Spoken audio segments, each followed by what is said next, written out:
Peace be upon you. So, wanted to start with a kind of a parable. So, imagine we were hiking and we're going up, and we each had to carry our own bags. And I said, you know what? Your bag looks like it needs a little more weight. Why don't I add some rocks to it? And it's not like I had to carry these rocks, but just to be, a jerk, I decided to add some rocks to your bag to make the situation that much more difficult.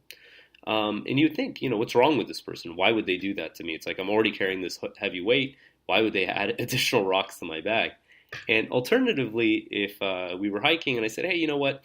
Looks like you got a lot of weight. Let me take off some of that load. Let me help you out there. You think, like, oh, what a nice guy. He's helping me out. He's removing some of the burden, and it's a good thing. And it's interesting when we think about it in the physical, it makes sense. We wouldn't want to just add excess weight to someone. But when you think about it in the theoretical, this happens all the time. You think about, say you're at work or you're in school and you have a project to finish, and there's the one person on the team who's just complaining about how bad everything is and how there isn't enough time and there's so much work to be done and they didn't get any sleep, and they just make the situation that much worse. Versus the person who's like, okay, we can do this. Let's, build a plan. Let's, kind of like encourage one another to get through this situation. And you realize it doesn't require any additional effort. It's just a mindset. What words do we choose to use to either encourage or discourage ourselves and the people around us? In chapter 9, verse 1 and 3, it says, take from their money a charity to purify them and sanctify them and encourage them. For your encouragement reassures them. God is here omniscient. And those words that come out of our mouth, they're either going to bring people up or they're going to pull people down. And if you bring people up, it's as if you're lightening their load. You're making the experience that much more enjoyable, that much more rewarding. And when you discourage, you're doing the opposite. You're making the task that much more difficult, that much more frustrating. And it's up to us. As believers, we're supposed to set the best example. And God gives us examples in the world, in the physical world, with his creations. And one of them is two kinds of birds. So the first kind of bird is a seagull. I remember when we were in college, we used to go to the beach, and we would leave our towels out with food, and then we would just watch as the seagulls, they like kind of converge to take the food. Now what's hilarious is when a seagull gets a piece of food, other seagulls will like literally just like crash into that bird, do everything they can to try to get it out of that bird's mouth to take possession of it. It's a very like dog-eat-dog mentality, and that's the way that seagulls operate. And then in the flip side, you have animals like geese. Geese, they basically are very communal animals. And I see them outside of my house. They fly in this V formation. What's awesome about that is that they take turns who's the lead bird. And whoever's the lead bird is basically taking the majority of the draft and taking the most air resistance and making the flight that much better for the other birds. And apparently when they honk at one another, and if you haven't heard a geese honk, it's pretty awesome. It's just this giant kind of like creature that you're just like blown away is able to fly. But they're motivating one another. They're giving people, each bird, encouragement. And we see this in 8:47. It says, do not be like those who left their homes grudgingly, only to show off, and in fact discourage others from following the path of God. God is fully aware of everything they do. The seagulls are kind of like the hypocrites, the disbelievers, the ones who are just discouraging. They make the situation that much more tougher. And then the geese are like the believers. In 3:146, it says, many a prophet had godly people fight along with him without ever wavering under pressure in the cause of God, nor did they hesitate or become discouraged. God loves the steadfast. Being around people who bring us up, being around people who motivate us, to encourage us to maintain righteousness, to grow and develop our souls, to compete in righteousness, these are the people we want to surround around. And these are the people that we strive to be. And if you think about the root words of encourage and discourage, to encourage literally means to instill courage. To instill courage into someone, to give them the motivation, the drive, to make them believe that they can achieve whatever hardship or struggles in front of them. And discourage literally means to take away, to distill courage, to instill fear as an alternative. And the words, again, that are being used, it's either going to bring them up or bring them down. And God gives us numerous examples, and we see consistently in the Quran that the believers encourage and the disbelievers discourage. In 2:49, we have the example of David and Solomon. It says, when Saul took command of his troops, he said, God is putting you to the test by means of a stream. Anyone who drinks from it does not belong with me. Only those who do not taste it belong with me. unless it is just a single sip. They drank from it, except a few of them. When he crossed it with those who believed, they said, "Now we lack the strength to face Goliath and his troops." Those who were conscious of meeting God said, "Many a small army defeated a large army by God's leave. God is with those who steadfastly persevere." Like, look, you're going to face Goliath. You're going to face this battle. You're heading there if you like it or not. Now, God commanded you not to drink before you go to battle. What good does it do to you to complain, to say, now we lack the strength to face Goliath and his troops, to bring the morale of the team down? Like, look, this is the situation. You got to just deal with it. And you look at the response of the believers. The believers in this trial, they say, "Many a small army defeated a large army by God's leave. God is with those who steadfastly persevere." And you see, they trust in God, and the words that come out of their mouth, it's to bring people up. It's not to knock them down, not to make the situation that much more dire than it appears. And by God's leave, they're successful. In 2:250 it says, "When they faced Goliath and his troops, they prayed, 'Our Lord, grant us steadfastness, strengthen our foothold, and support us against the disbelieving people.'" And David slays Goliath, right? And the aspect is, look, it's the same amount of energy to encourage or to discourage. It's purely a decision on our part which one we want to carry out. We see two more examples from the children of Israel.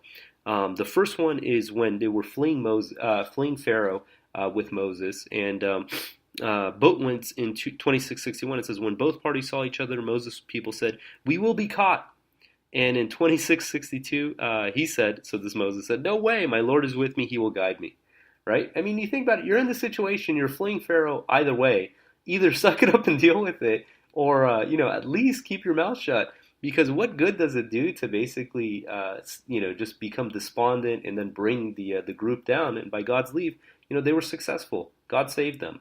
And it's one of these things like, why would you waste your breath to do something that isn't going to do you any good? It's just to complain, to look on the downside, and to lose faith. And this is the moments that really kind of shows what we're made of. In 52:21 through 24, we read about the children of Israel that God wanted them to enter Jerusalem. And it says, "O my people, enter the Holy Land that God has decreed for you, and do not rebel lest you become losers." They said, "O Moses, there are powerful people in it, and we will not enter it unless they get out of it. If they get out, we are entering." Two men who were reverent and blessed by God said, "Just enter the gate. If you just enter it, you will surely prevail. You must trust in God if you are believers." Now, here's a perfect example. You have the believers, and then you have the, call them weak believers, hypocrites, disbelievers. They're people who lack faith. And the believers, they see the situation. They say, okay, we trust in God, and we're only going to speak words of encouragement, words of faith, as opposed to just admitting defeat before anything has actually happened. And it's like consistently you see the believers encourage, the believers are upbeat, the believers are have statements of faith, and the disbelievers they're constantly complaining, looking on the downside, and already admit defeat before the event even takes place. Another example is in the Battle of the Parties in chapter 33. You read it says, "The hypocrites and those who with doubts in their hearts said, 'What God and his messenger promised us was no more than an illusion.' A group of them said, 'O people of Yathrib, you cannot attain victory. Go back.' Others made up excuses to the prophet. 'Our homes are vulnerable.' They were not vulnerable. They just wanted to flee." Right? They made excuses. They complained. It's as if they already were defeated before the battle even took place. It's like, let's say in today's world, we're not fighting battles, but we each have hardships, struggles, adversities that are going to be in front of us. And the aspect is what mentality do we have in these? Do we immediately think that, oh, it's over, admit defeat, it's not going to happen? Or are we going to speak words of encouragement, words of faith? In the same chapter, you see the believers' responses. When the true believers saw the parties ready to attack, they said, "This is what God and his messenger have promised us, and God and his messenger are truthful." This dangerous situation only strengthened their faith and augmented their submission, right?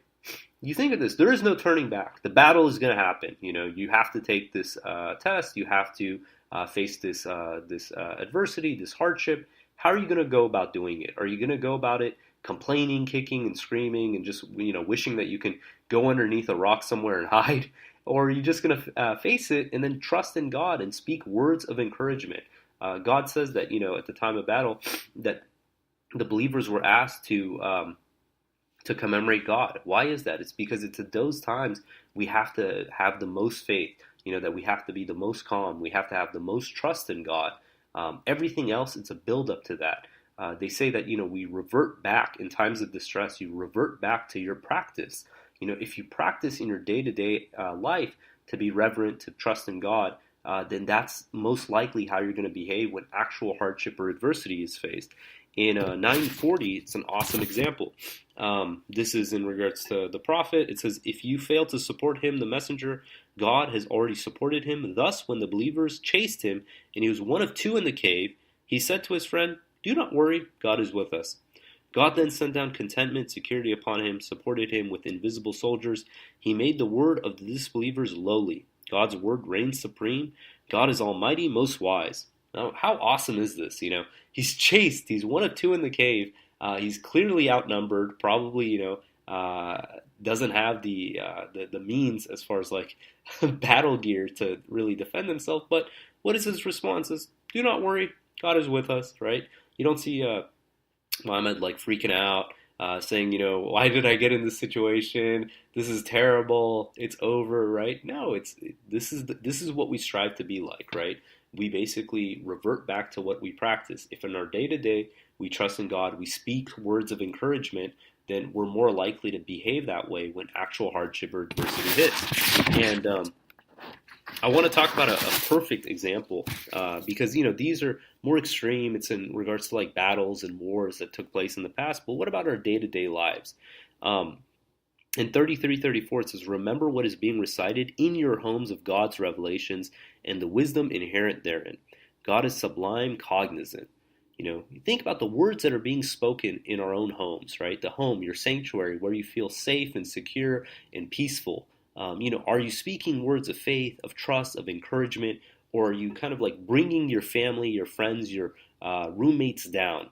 And you have to ask yourself, what kind of an environment are you setting? Because for all practical purposes, this is your domain. Your home is your domain. You can basically operate however you want. What kind of an atmosphere are you creating in your own home?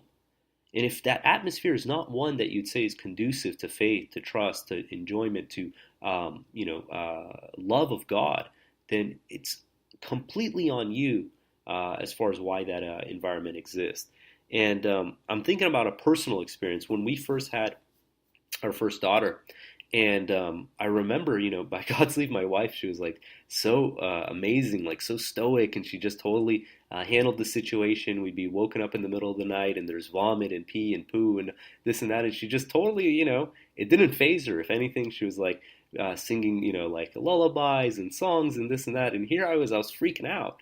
And one day I remember I was just like, I was exhausted and tired, and this is not an excuse, but this is what took place. And I started complaining to her. I'm like, oh my God, what do we get ourselves into? How are we supposed to deal with this? What does our lives come to? And she stopped me. She says, why are you ruining this for me? And it's totally true. Up until that point, I was complaining. She didn't see any downside to this. Hey, this is what she signed up for. This is what she wanted to be a mom for. And this is what I wanted to be a dad for. And as opposed to realizing that situation, I was ruining. I was talking to a friend, and they said they had a similar circumstance. They were eating at this, I want to say it was waffles or crepes or something. And, the wife loved it. She's like, oh, this is amazing. And the husband just couldn't stop complaining about how bad it was. And, it was too soggy and too this and too that. And same thing. She stopped them and said, why are you ruining this for me? I'm enjoying my meal. Why would you basically want to tarnish this for me? And it's one of these things we have to ask ourselves, the words that come out of our mouth.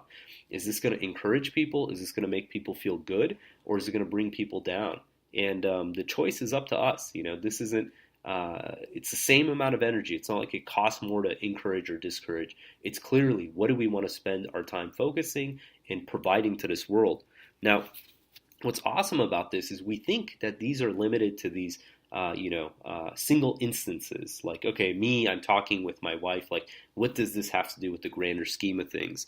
And a couple weeks back, I was at a company retreat. We were doing like some team building, and we were up in these zip lining, and you see these giant redwood trees, And literally, I mean, these things are massive, hundreds of feet up in the air, and you could wrap your entire arm, probably around like 1/6 of this tree, meaning that it requires probably like 6 people to make a full circle, arm to arm, to encircle this tree. And it's amazing. And you think this tree comes from this one seed, tiny, tiny seed that God created that put all the instructions, everything that's needed to produce this tree. Now, in a previous podcast, Radhanath Swami, I think, made this example. He's saying, look, the way that the redwoods stand up, it's that their roots actually aren't that deep. Relative to the size of the tree, the roots don't go that deep. And if you ever are in the California, you see some of these are toppled over. And yeah, the roots, I mean, they're gigantic, but they're not that deep. So how they maintain their structure to be able to stand, and keep in mind, this is California. You have it's earthquakes, you have slopes, you have soft soil. These aren't exactly conducive to high structures. But the way that the redwoods suffice is that their roots interlock, and it's that community of holding one another together that keeps the redwoods up high. And similarly, I mean, when we're in a community, we're in a group. What words do we share with the people? Are we the person in the group who's bringing the team up, or are we the person in the group who's bringing the team down? And we have to ask ourselves, the words that come out of our mouth, how is this being represented? In 638 it says, all the creatures on earth and all the birds that fly with wings are communities like you. We do not leave anything out of this book. To their Lord, all these creatures will be summoned. And I genuinely believe, just like the birds, the seagulls, the geese, the trees, God puts these examples in the world so we can learn from. So you look at, okay, this giant redwood, this giant structure, the way it holds itself up is that these roots interlock. And they did, anyone who listens to Radiolab, they did a piece about how they did these studies where they put these radioactive isotopes so they could track how the system works as far as nutrients get into one tree, how many adjacent trees in the community are impacted by this. And what they saw was the radioactive material that would go into one tree, that the tree was sharing that with up to 47 other trees in its proximity. Meaning that if they had excess of some material, they would be sharing it with one another. And this is the way it is. It's like, we each have in us this motivation, this resourcefulness, and we can choose to share that with one another or not. And if we choose to share it, it's going to strengthen all of us, right? It's going to make the entire community, the environment you're in, and you think about it, it's not just religious. Your household, your school, your class friends, your work colleagues, that you are a fundamental element in that group, in that dynamic. And what you contribute to that group is ultimately going to affect it. Now, what's awesome about that is they did further studies, and they were looking at how does the tree, in addition to the nutrients and everything like that, like how does it even get the nutrients it needs? And they found out that, okay, so this is actually interesting. The organism that's even larger than a redwood is a fungus. There's one in Oregon that's claimed to be the largest living organism. It's 2.3 miles long.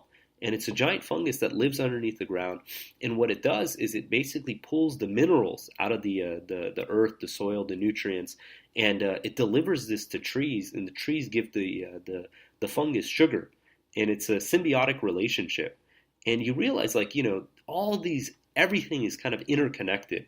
And as human beings, we're even more interconnected than we think. You think that communication you had with your work colleague, with that person at the grocery store, or just in passing, the time when you gave someone a dirty look for God knows what reason, you think that those interactions don't have an outcome, but they do.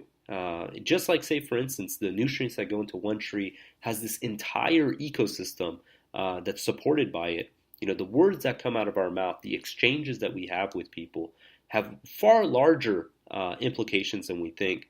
And here's a simple thought experiment. This came from the commencement speech I linked to a couple weeks back from Admiral William H. McRaven, and it was in 2014 University of Austin commencement speech, and it was about how to change the world. And he gave this parable. He said, look, not a parable, sorry, this example. He says, look, the average person is going to engage with 10,000 people over their life. Now that we're interconnected, that's numbers vastly more. But in general, you're going to meet 10,000 people in your life. If you can have an impact on 10 of them, right? And you say each generation is going to impact 10 more and 10 more and 10 more, within 5 generations, a group of, tens of people could have impact on tens of millions of people. And that's the system. You think about the people at the time of Prophet Muhammad, they're out there fighting these battles, they're doing these things that, in all honesty, in the grand scheme of things, probably looked relatively trivial. Do you really think that they had the understanding that the conducts of what they do on that day, right, no matter how small, how trivial it seems, is going to have the effect of affecting billions and billions of people? Right, the outcomes of those events, what happened with the early Muslim communities, how the message spread, the example that they set forth, being early vanguards to the religion, literally affected billions and billions of people. And we don't think about this. In 9:120 it says, "This is because they do not suffer any thirst or any effort or hunger in the cause of God, or take a single step that enrages the disbelievers, or inflict any hardship upon the enemy without having it written down for them as a credit." In 99:7 it says, "Whoever does an atom's weight of good will see it, and whoever does an atom's weight of evil will see it." And we see that whatever we do, the outcome effects of those, we're going to get the credit, and then also the downside of it. So we have to think about these interactions. If we affect the people that we work with, the people we're friends with, the people in just passing conversations, and if you extrapolate that out, if you made a 1% difference on their character, their behavior, and you extrapolate that out, you could be affecting potentially millions of people for generations to come. So it's one of these things that we have to be incredibly conscientious and aware of the example we're setting for this world, to make sure that the engagements we have, what comes out of our mouth, that we're encouraging, we're not discouraging, that we're being upbeat, that we're being words of faith, words of trust, and God willing, the example that we set in this world is a good one. And that's actually one of the prayers of Abraham, that he prayed to God. He said, "God, please let my example be a good one." You think Abraham, this dude who's living in the middle of the desert, right? Passerbyers are infrequent, could have such a huge impact on this world. And all of us, right? We're more interconnected now than we've ever been.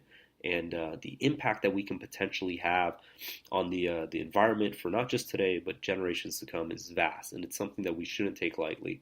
So God willing, we're going to end there. If you guys got comments, questions, hit us up at QuranTalk@gmail.com. And until next time, peace and God bless.